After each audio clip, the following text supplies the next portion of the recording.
The biggest problem in cybersecurity is that CISOs get the budgets they deserve, not the budgets that they need, and they need to learn to deserve what they need. Welcome to CyberOXtales, the podcast where cybersecurity scenarios meet reality. In each episode, we'll sit together with the top cyber pros to dissect major security incidents, giving you actionable insights and practical advice to fuel your playbooks and success. Ready? Let's go.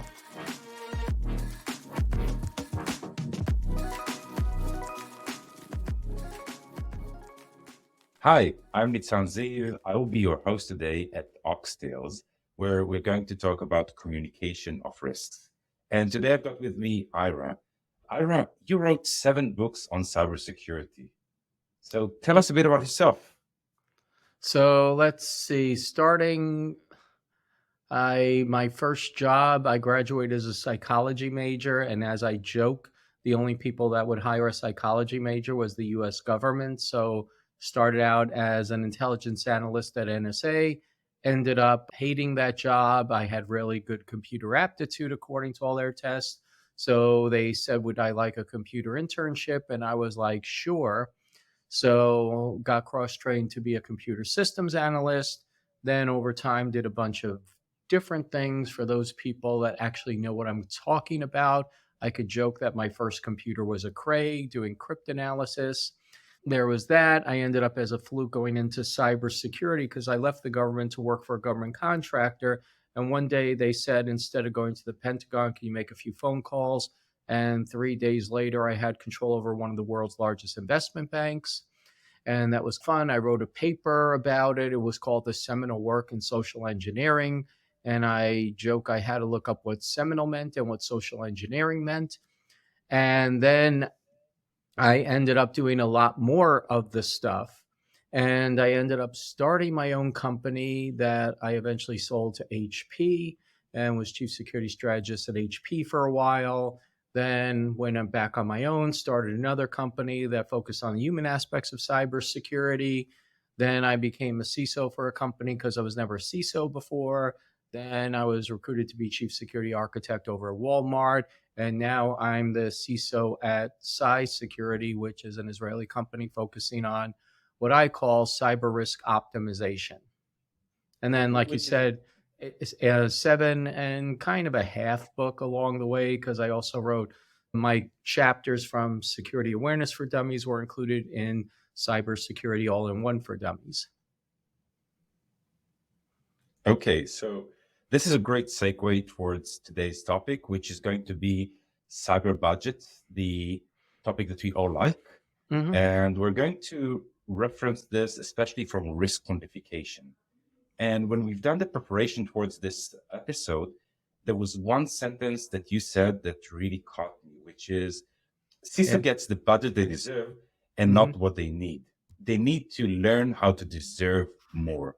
So this is really something that resonates with me. So why don't you expand that for a second and say, how did you get to this sentence? To me, the biggest problem in cybersecurity is essentially that CISOs basically are getting the budgets they deserve. In other words, they put together their request for a budget, and then the request is made. And depending on how well they can defend it, they get whatever they get. And the problem is in cybersecurity, CISOs are generally going by their gut feel as to what their cybersecurity program should be. They have some data available. They have, okay, I have viruses, I have a people problem, et cetera, et cetera. But at the end of the day, they're like, okay, I have my program from last year, and now I want a little bit more for next year, as opposed to looking at it from what I call what's the phrase, blue ocean perspective, and say, what is the optimal cybersecurity program I should have now? And why do I need this? Because what a lot of cybersecurity professionals fail to realize is that we're not there to protect computers. We are there to provide a return on investment for an organization that we are employed by or support or whatever. And in doing that, the return on investment means if you give me X, I will return Y in value. And most CISOs are like, oh, I know I'm an expense to the company. I have people. I don't provide any revenue. I'm like, A smart CISO knows that they are enabling all the revenue for a company at the end of the day. That, for example, if you're a retailer, an online or offline retailer, you can't take cash without embedded cybersecurity. AppSec, for example, without secure applications, you can't use apps to generate money or whatever the case may be. And cybersecurity people don't have the same business acumen in general that the rest of the profession does, because frankly, the rest of the business does. Because when you think about it, most of the business is composed of business people.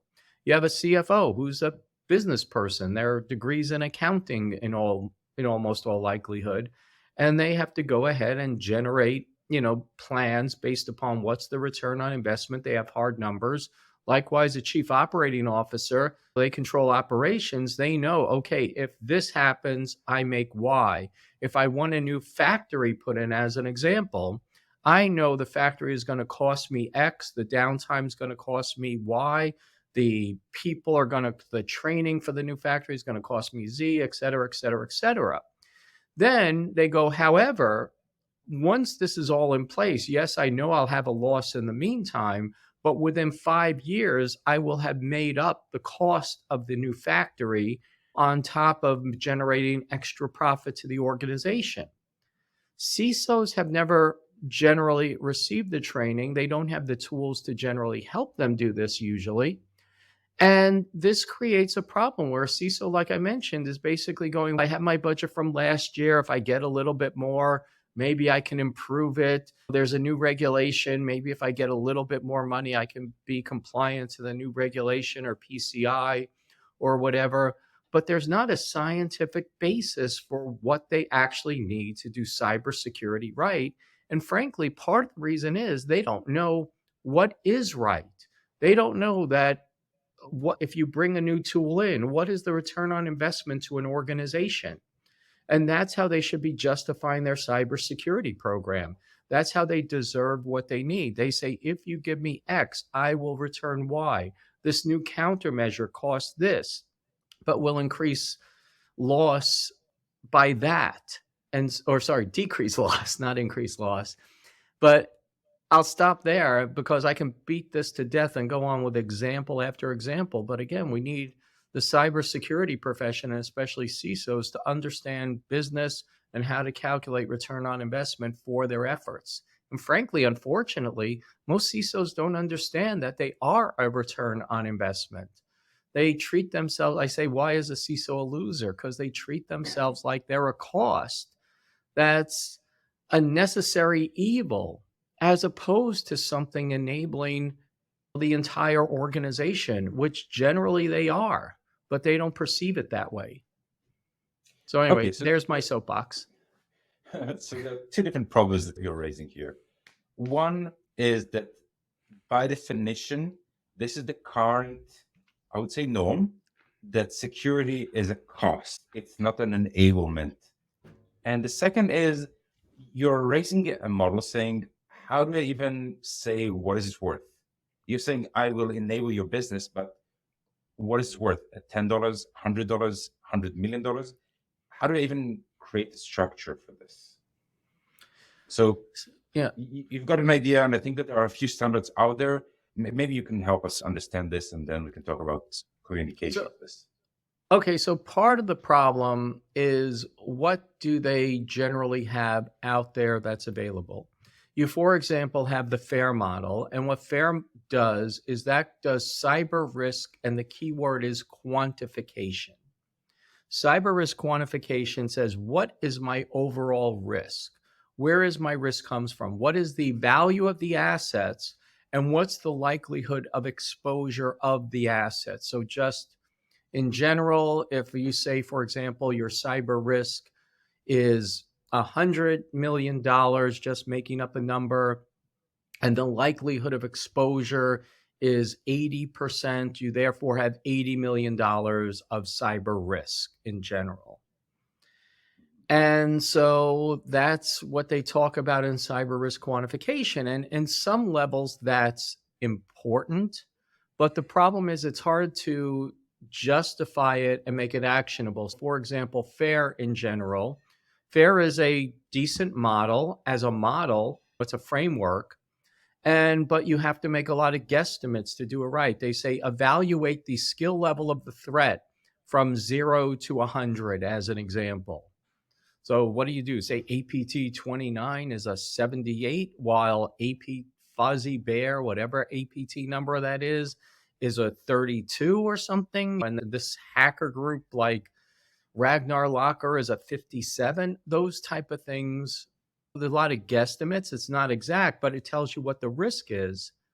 And then it doesn't necessarily tell you how to back into what is the return on investment, what I call optimization. To say, okay, I have a risk and I have a countermeasure. What is the right level of balance of countermeasures compared to the risks I have? And which countermeasures are going to give me the best return on investment, as an example?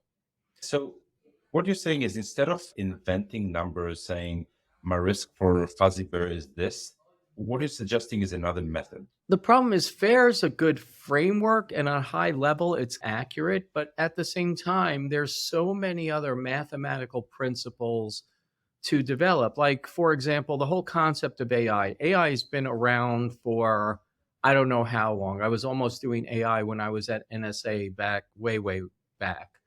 And the problem is the formulas existed in general. The formulas have been improved. And that's a little bit of the issue. But more important, good AI machine learning involves a lot of big data. And you need to be able to access the data appropriately. You also need the computing power to make all the calculations within a reasonable period of time. AI is really, again, just straight out math. Given all the math that's now available, the reality of the situation is that you can start doing things like and use more advanced calculations. For example, we use a combination of machine learning, Monte Carlo algorithms. We also use something like graph flow theory. And what that does is that allows us to go ahead and work on, for example, figuring out the probability a given vulnerability will be exploited, where we're able to go ahead and generate attack paths that actual attackers will go ahead and use to compromise assets of value. And that way we could... So wait, let me just track back for a second. What you're saying is there's a lot of heavy lifting that needs to be done to quantify the risk, but some of it can be technically assessed in a way that allows you to say, okay, this is the risk, this is how you need to, probably in this range, you'll find your answer, right? Yeah. So again, you use a combination, for example, of first is cyber risk quantification, where you do have to go ahead and generate that. And when you have the statistics and when you have the data, again, going back to the machine learning, different probabilities and so on, you can actually calculate risk based upon the industry, the size of the organization, geography, types of data, a lot of variables, and compare that to incidents and run it through mathematical models if you have the right data science team available. And they could take the general parameters, and those general parameters will then go ahead and allow you to come up with a fairly accurate example of what is cyber risk. And that's okay. Then you need the probabilities to generate the exposure. Now, how you generate the probabilities, you can go ahead, for example, and look at, okay, let's say, for example, you have, APT, whatever it is. And APT, whatever it is, for a fact, has the following MITRE attack methods. So if you are worried about whatever it is, you know that they will do this and this. And if they are a threat you have to deal with, you're not just saying what is the likelihood of their skill level. You're actually able to go ahead and input what are their likely methods, how vulnerable are you to those methods, and so on. So right now, for example, we know that utility sectors, we know power companies around the world are being targeted by nation state level APTs, as an example. We know state and local governments manufacturing companies and so on are being targeted by cybercrime gangs, specific cybercrime gangs with like ransomwares, for example, Ragnar Locker, whatever the case may be, and so on, is also a problem. And anyway, I could go on for a while, but once you have that and you could put that in your systems and understand the probability of an attacker exploiting a potential vulnerability, you can start to figure that out. Likewise, you can figure out what are the specific examples of how, for example, you go ahead and theoretically exploit the vulnerability and so on. And then when you calculate what is the value of your assets compared to the value of all of that complicated likelihood of exposure, you can see which vulnerabilities are most likely to be exploited, where, for example, might be a choke point within the attack paths of the criminals. And you could start to say, wait a second, I have a low risk vulnerability, but it's actually a choke point for multiple attack paths. And if I can go ahead and mitigate that low risk vulnerability inexpensively, I can then go ahead and have a pretty good return on investment for mitigating a small vulnerability, as an example. Let's say I've got this map. I can explain how to do this. And we'll circle back to get your playbook. But now that we've got this, how do I take this and say, okay, I need X amount of budget to actually mitigate this risk? Because you're still not talking in business terms. Yeah, you are and you aren't, because what I started to say is what's the probability? So now I have a reasonably, if you have tuned your models, you have a reasonably accurate probability of your attack path, of a given vulnerability being exploited. You have, and assuming you have the right data science models, you have a reasonably accurate model or a reasonably accurate number of your cyber risk. And you're able to say, okay, this vulnerability has this level of financial risk associated with that. I'll just use MFA, for example. Well, a common one is weak passwords. Traditionally, weak passwords are a major problem. Weak passwords, reusable password, password reuse, etc. That has a high level of exploitation that can get access to my critical data really quickly. And let's just say, for example, password reuse as a vulnerability creates $100 million in risk. Then you say, okay, password that has $100 million in risk.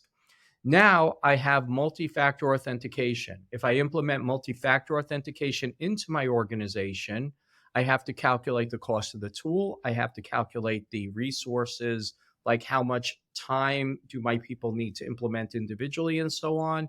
And I go through and say, okay, multi-factor authentication is going to cost me $2.5 million to implement in my organization.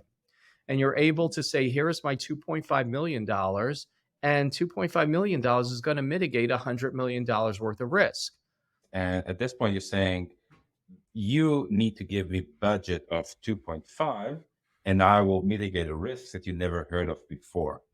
Now, what the other party is going to hear is the 2.5 that you're asking is committed, but the risk, I don't know if it's real, and I don't know if you're going to mitigate it. So how do you communicate I would say the fact that it is a real threat that happens to others, that it's in the news on a weekly basis? How do you personally communicate this? So there's a variety of ways to communicate that. First is the defensibility of your data. And where does the data come from? So in general, if you're doing it right, the data comes from historical data available from, my company has agreements with 4 different insurance actuary organizations. So we get data from multiple parties and say, look, our data has indicated here's where things come from. Likewise, if a person doesn't have access to this data, you can point to a variety of places where passwords have, gone ahead and been a critical problem, whether it's through, you have major organizations like Sony was a case of password reuse as one. People, wow, I'm going to guess a lot of people don't even remember the Sony hack that occurred in 2014 or whatever it was, but that was an example of a major, like, what was it, $250 million loss because of essentially enabled by password reuse. And so that's one prime example. You have constant examples of people having credential stuffing attacks and things like that throughout. So you can get a lot of data. The fact that if you have the actuary data, if you have enough historical data and calculations, you can actually create a number. But if you can't create the number, you can actually point to history and show where all these incidents have happened and password reuse has been a major problem. And then you go ahead and say, okay, here's where I got the number. Here's the justifiability. The cost, frankly, is the cost. It's fairly well known what implementing MFA will be in general based on the number of people inside the organization and the level of effort it takes. And this is why I want that. And what you're doing is you're justifying your need. Yeah. You're actually asking every CISO to have a background in insurance, saying how do they present the risk versus how much would it cost me to buy an insurance or a technical insurance to avoid that situation? I would not necessarily say it that way. I would say I'm expecting a CISO to recognize that they are an executive inside the organization. And as an executive inside the organization, they need to have the same level of business understanding that every other business executive inside the organization does. And every other business executive inside the organization understands, okay, there is a cost. The reason any purchases are made in theory is because there is a return on investment or a need to do business. For example, every time you buy, this is an extreme example, but every time a company buys a piece of paper, there's a financial rationale for why they are buying a piece of paper. And a CFO goes ahead and justifies that the same way. It's like, we need paper. They go ahead and then say, what? Paper costs us a lot of money, therefore we're going paperless to the extent that we can. And then they justify putting paperless systems in place because paperless systems cost money, but having to move around papers, having to track papers, having to deal with it, the infrastructure involved costs more money than the systems go ahead and replace it. For example, what's a good example? Without endorsing the product, DocuSign as an example. Why are people spending money on DocuSign when, it's a lot less expensive to go ahead and sign a document, send it to the other party and have them sign it? Why? Because there's a return on investment with regard to more efficient use, quicker use of this, etc. There's a financial justification for the use of DocuSign in signing agreements, contracts, and everything else.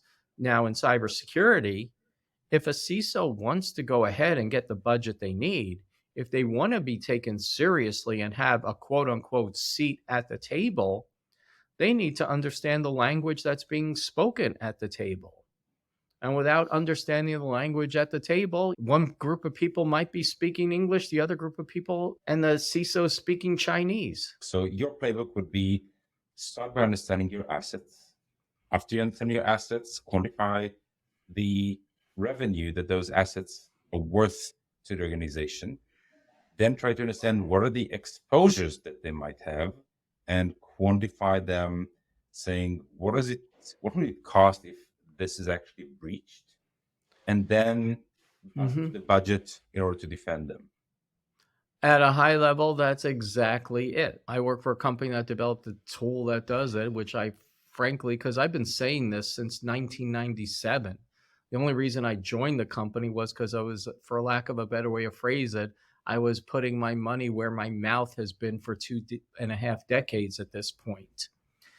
And yes, that's essentially it. You have to go ahead, understand what is theoretically at risk, and then make that data actionable by understanding what are the attack paths, for lack of a better term, that allow the potential threats to get to those assets, and then figuring out, again, the cost of the vulnerabilities and making a cost justification for every countermeasure you put in place by comparing a countermeasure to the cost of the risk exposure that you've decreased to the organization.